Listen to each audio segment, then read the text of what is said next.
Assalamu alaikum. This is a revision class for magnetic field, one of the most important chapter, of our course, like gravitation, like oscillation, SHM, and like this chapter. They are the permanent members of our paper 4, and also this is a good level chapter. And after the syllabus revision, this is considered to be a high level chapter comparatively now. So magnetic field, we are putting the first concept. देखो हम पहला concept क्या रख रहे हैं कि इसकी magnetic field की जब definition आए तो उसके दो option हैं. एक option है this is related to the idea that when a current carrying conductor is placed in a magnetic field, it experiences a force. दूसरी definition आपको screen पे नजर आ रही है कि whenever a charged particle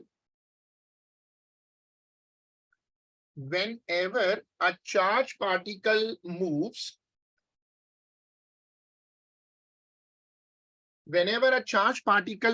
it produces a magnetic field around it. This is called electromagnetism.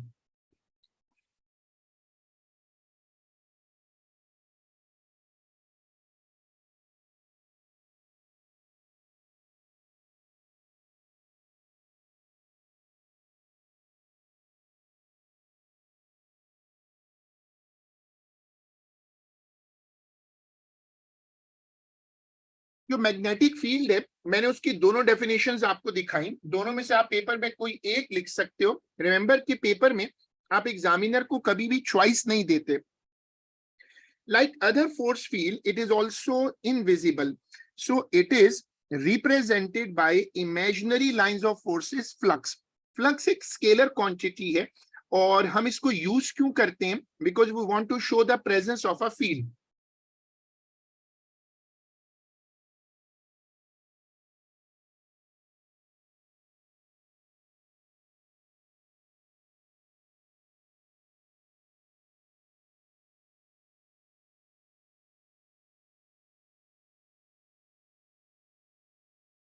Flux linkage क्या होता है? एक तो टोटल फ्लक्स होता है. अगर तुम यहां से यहां तक पूरा गिनो तो ये फ्लक्स लिंक पूरा फ्लक्स है. अगर तुम पूरा गिनो तो ये पूरा फ्लक्स है. लेकिन इसमें से जो लाइनें इस पर्टिकुलर सरफेस में से गुजर रही हैं उसको कहते हैं फ्लक्स लिंकेज. अगर हम नंबर ऑफ टर्न्स भी ले लें तो फॉर्मूला क्या बनता है? फॉर्मूला बनता है phi is equal to NBA sine theta. इसकी मैक्सिमम वैल्यू के लिए आप ट्रिग्नोमेट्री अप्रोच यूज कर लो. वैसे तो थ्योरेटिकल अप्रोच भी करवाई थी मैंने, लेकिन मैथमेटिकल भी सिंपल है कि आप इसमें थीटा को 90 कर दो तो थीटा 90 होगा तो मैक्सिमम वैल्यू आ जाएगी. थीटा 0 होगा तो फिर आपको फ्लक्स की वैल्यू 0 मिलेगी. इसका मेन फॉर्मूला ये वाला है, B is equal to phi ए.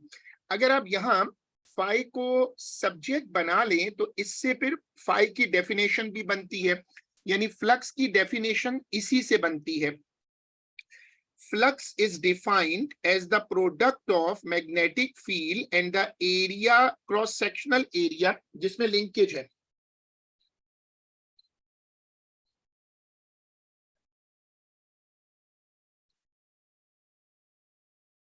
अगला कॉन्सेप्ट जो रिवीजन कॉन्सेप्ट है कि जब एक स्ट्रेट वायर से करंट गुजरता है तो उसके अराउंड एक मैग्नेटिक फील्ड बनती है जो सर्कुलर होती है. अगर करंट सर्कुलर हो जैसे सोलिनॉइड होता है तो फिर उसमें जो मैग्नेटिक फील्ड बनती है वो स्ट्रेट हो जाती है. This is a very famous Fleming's right hand rule. अगर आप वायर को अपने राइट हैंड में होल्ड करें तो आपका जो अगर आपका थंब करंट की डायरेक्शन शो कर रहा हो तो फिर आपकी जो फिंगर्स हैं they will be showing magnetic field.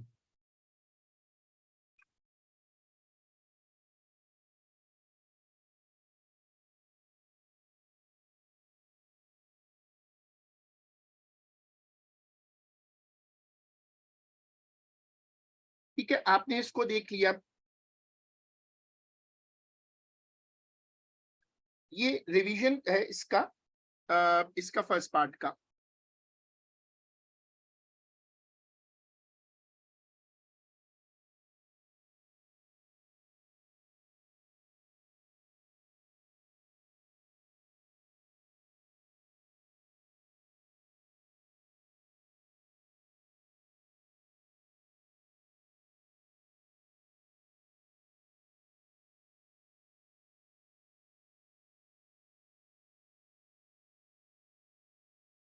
देखो सोलिनॉइड बड़ा इंपॉर्टेंट टॉपिक है, और उसमें मैंने एक तरफ तो राइट हैंड रूल दिखाया, फिर मैंने उसका एक फॉर्मूला दिखाया जो पेपर में गिवन होता है, B is equal to mu nought N I, greater the number of turns, greater the strength of the electromagnet. The strength of a solenoid electromagnet increases when a soft iron core is placed inside it. Iron core रखने से जो solenoid होता है उसकी magnetic field strength बढ़ जाती है।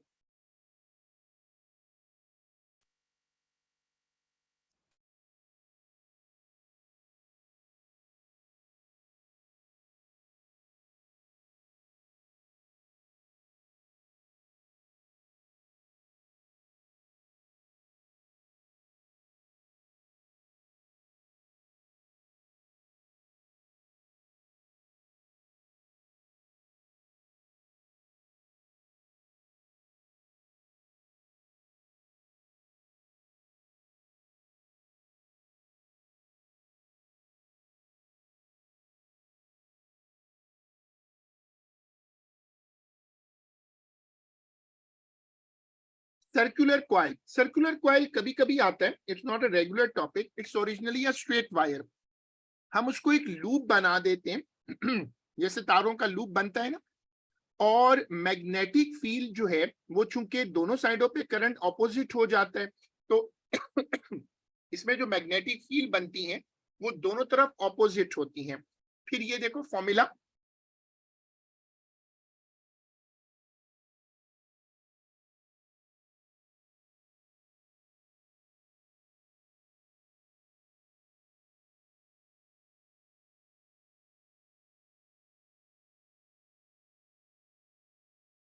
Relay जो नया सिलेबस है 2023 में, जो अपडेट 2022 में जो अपडेट हुआ उसमें रिले इंपॉर्टेंट नहीं रहा है, टॉपिक तो है लेकिन बहरहाल वो ज़ाहिर एक स्विच का कॉन्सेप्ट है। इसमें बेसिकली एक प्राइमरी स्विच है, एक प्राइमरी सर्किट है और एक उसके आगे लगा हुआ है। जब आप ये वाला स्विच ऑन करेंगे तो ये सर्किट मैग्नेटाइज होगा, मैग्नेटिक फील्ड बराबर वाले सर्किट में आएगी, वो जो आयरन स्विच है वो मैग्नेटाइज होगा और वो क्लिक हो जाएगा। बराबर में आप देख रहे हो रीड रिले है, रीड रिले में जो रीड्स हैं वो आयरन की स्टिक्स होती हैं सॉरी, वो आयरन की स्टिक्स होती हैं जो कि एक बड़े सोलिनॉइड के अंदर रखते हैं। जब आप स्विच ऑन करेंगे, ये वाला स्विच ऑन करेंगे, तो सर्किट मैग्नेटाइज हो जाएगा, रीड्स आपस में जुड़ जाएंगी और ये जो बड़ा सर्किट है ये ऑन हो जाएगा।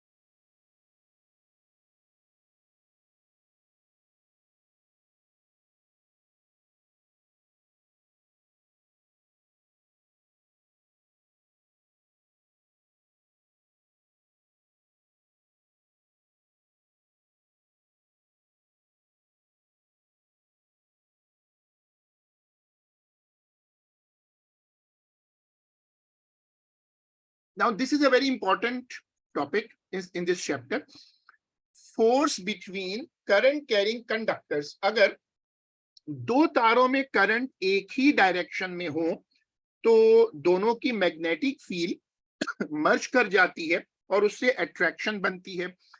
दो तारों में अगर करंट ऑपोजिट हो तो फिर क्या होता है, कि दोनों तारों की फील्ड्स ऑपोजिट होगी और वो एक दूसरे के अगेंस्ट जाएगी, रिपेल करेगी।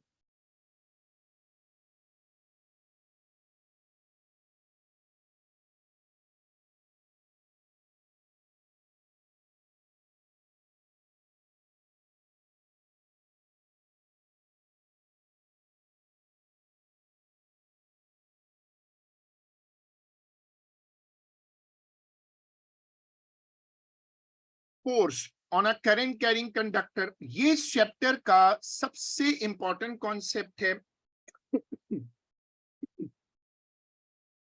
जब आप एक करंट कैरिंग कंडक्टर को मैग्नेटिक फील्ड में रखते हैं तो उस पर एक फोर्स लगती है। ये जो फोर्स है ये जो फोर्स है वो इस तार पे जब लगेगी, जब इस तार पे लगती है तो इस तार की भी एक, जो आप इसको एक रेजिडेंट मैग्नेटिक फील्ड में रखेंगे तो इस पर एक फोर्स लगेगी। फोर्स क्यों लगेगी? क्योंकि एक मैग्नेटिक फील्ड क्योंकि एक मैग्नेटिक फील्ड ये जो वायर है वो प्रोड्यूस करेगी और एक वहां पर पहले से, दोनों मैग्नेटिक फील्ड एक दूसरे से इंटरैक्ट करेंगी और उसकी वजह से एक फोर्स आएगी। ये उस फोर्स का फॉर्मूला है। ज्यादातर एंगल 90 डिग्री होता है, जिसको फिर आप BIL कर लें, थीटा 90 sin 91 हो जाएगा ना। उसके बाद डेफिनेशन ऑफ बी की वैसे दो डेफिनेशंस हैं और अगर आप यहां से बनाएं तो B is equal to F/IL। आप इसकी डेफिनेशन देखें, मैग्नेटिक फील्ड स्ट्रेंथ और the magnetic flux density is the force per unit length per unit amount of electric current passing through a conductor placed perpendicular to the uniform magnetic field। और उसी से फिर हमने Tesla की definition भी बनाई है। जब हम जब हम किसी चीज की डेफिनेशन बनाते हैं तो हम उसकी सारी यूनिट्स को 1 1 1 कर देते हैं और फिर हम उससे डेफिनेशन बना लेते हैं।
देखो, this is another very important topic, force on a charged particle moving in a magnetic field। जब चार्ज पार्टिकल मैग्नेटिक फील्ड में एंटर होता है तो उस पर फोर्स लगती है। अगर चार्ज पार्टिकल 90 डिग्री पर एंटर हो तो ये फोर्स सेंट्रीपिटल हो जाती है और उस पार्टिकल को सर्कल में ले जाती है। अब जो चीजें इस फोर्स को कंट्रोल करती हैं वो कौन सी हैं? क्वांटिटी ऑफ चार्ज है, वेलोसिटी है, मैग्नेटिक फील्ड स्ट्रेंथ है। When a charged particle enters perpendicularly in a uniform magnetic field, it experiences a centripetal force।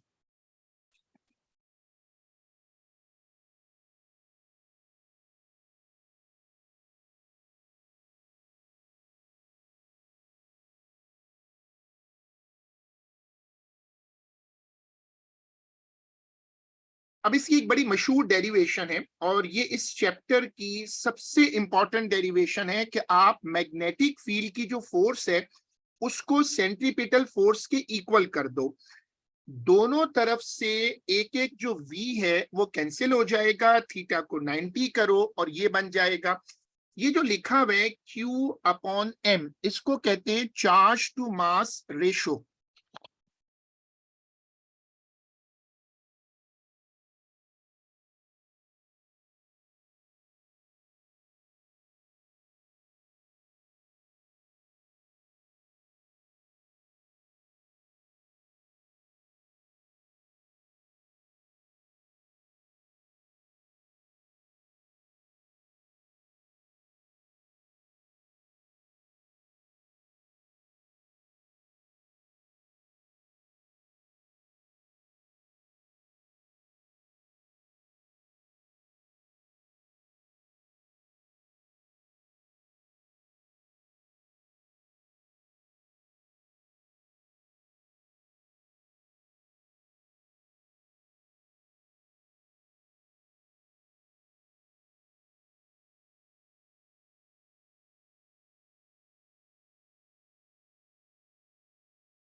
Second unit and second definition of B।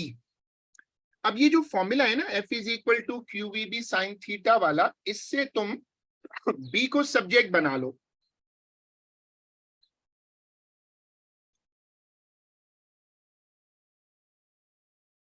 और यहां से दूसरी डेफिनेशन बन जाएगी, magnetic field strength or the magnetic flux density is the force per unit length per unit amount of electric charge per unit velocity moving perpendicular to the uniform magnetic field. 1 Tesla is the strength of a uniform magnetic field. अब जब हम definition unit की बनाते हैं ना तो उसमें हर denomination unit के साथ 1 1 1 लगा दें।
हॉल इफेक्ट इस चैप्टर का एक बहुत इंपॉर्टेंट टॉपिक है। It's a very important topic of this chapter. When a thin flat current carrying conductor is placed perpendicularly in a magnetic field, the free electrons experiences a force which bends them from the actual path, resulting a potential difference across the conductor. नीचे मैंने उसकी diagram भी show की है। होता क्या है कि जब आप एक कंडक्टर में से इलेक्ट्रॉन्स गुजार रहे होते हैं और आप कंडक्टर को मैग्नेटिक फील्ड में रख दें तो पहले उस पर मैग्नेटिक फोर्स लगेगी, वो मैग्नेटिक फोर्स इलेक्ट्रॉन्स को नीचे की तरफ बेंड करेगी। फिर जब इलेक्ट्रॉन्स नीचे बेंड होंगे तो जो नीचे वाली साइड है वो आप देखें तो नेगेटिव हो जाएगी। इसकी वजह से ऊपर वाला जो एज है वो पॉजिटिव हो जाएगा। रिजल्ट में एक इलेक्ट्रिक फील्ड बनेगी और उसकी वजह से इलेक्ट्रॉन्स पे वापस फोर्स लगेगी और इलेक्ट्रॉन्स अब सीधा सीधा चलना शुरू हो जाएंगे। इस मौके पर इलेक्ट्रिक फोर्स और मैग्नेटिक फोर्स दोनों बराबर हो जाती हैं और उसी से आप उसकी डेरिवेशन कर सकते हो। हॉल इफेक्ट लेटेस्ट पेपरों में बहुत आया है।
उसके बाद करंट बैलेंस, ये टॉपिक बहुत कम कम आता है। करंट बैलेंस क्या होता है कि आप एक वायर को जिसमें से करंट हो उसको आप एक विंग बैलेंस पे रख देते हैं ताकि वो फोर्स को डिटेक्ट कर सके। Current balance is a method used to measure magnetic field strength. जब आप इसको पेपर में देखेंगे तो ये इस तरह नजर आएगा। इस तार पे फोर्स लगेगी, अगर इस पे फोर्स ऐसे लगती है तो नीचे वाली फोर्स, ऊपर वाली फोर्स अपवर्ड है तो नीचे वाली डाउनवर्ड होगी। इसमें ये वाला फॉर्मूला लगता है, आप इसको रीअरेंज कर सकते हो। निकालना तो आपको बी है ना। जो करंट बैलेंस है वो असल में यूज होता है बी निकालने के लिए। जो करंट बैलेंस है it is use to calculate magnetic field strength और ये हॉल प्रोब का एक ऑल्टरनेट है।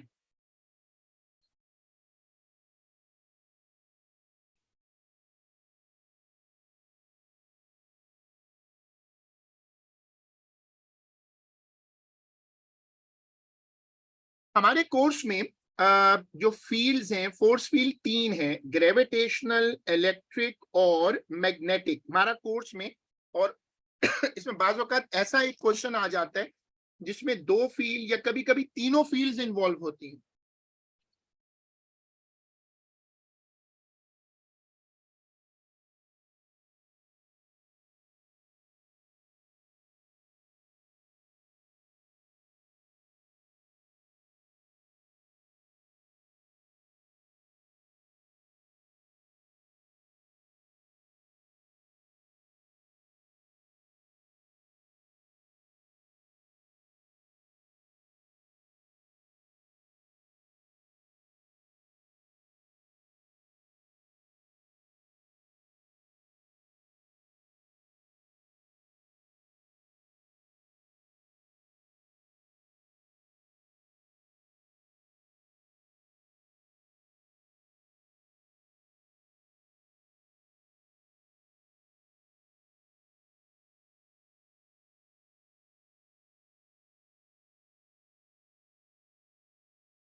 देखो, अब ये जो तुम शीट देख रहे हो it's a very good comparison, G field, E field और बी फील्ड। हम इसमें याद रखना चाहिए कि gravitational field is only attractive in nature. Electric field attractive और रिपल्सिव दोनों हो सकती है। जो ग्रेविटेशनल फील्ड है वो मास की वजह से बनती है, इलेक्ट्रिक फील्ड चार्ज की वजह से बनती है और मैग्नेटिक फील्ड का सोर्स मूविंग चार्ज यानी करंट होता है। जो ग्रेविटेशनल फील्ड है उसका सबसे इंपॉर्टेंट जो लॉ है वो कहलाता है Newton law of gravitation. Electric field का लॉ कूलम्स लॉ कहलाता है।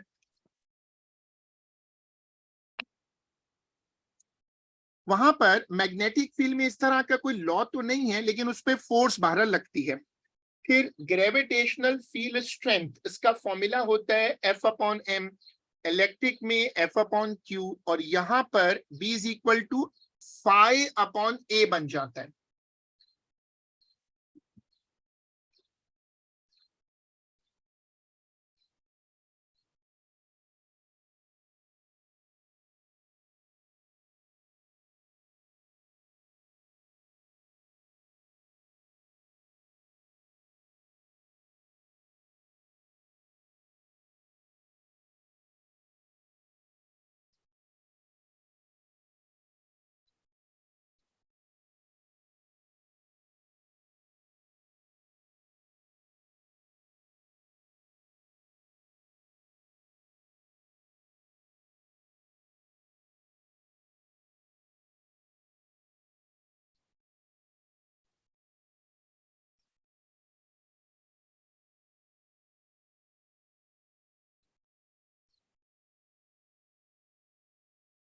उसके बाद ग्रेविटेशनल फील्ड में एक कॉन्सेप्ट आपने पढ़ा था, ग्रेविटेशनल पोटेंशियल। बड़ा मशहूर कॉन्सेप्ट है, बहुत पेपरों में आता है।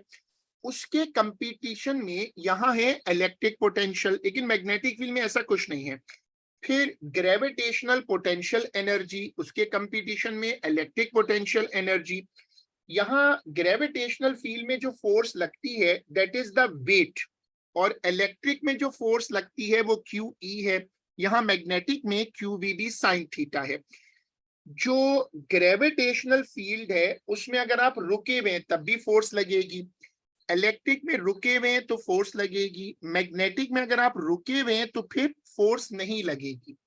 ये एक क्विक रिवीजन थी हमारे इस इंपॉर्टेंट चैप्टर की। Magnetic field is one of the most important chapters in our course, और हमने इसको रिवाइज किया। ये डिस्कशन जो है वो यहीं तक है, और हम इसको इंशाल्लाह अपनी अगली जो रिवीजन क्लास होगी उसमें कंटिन्यू करेंगे। अल्लाह हाफिज।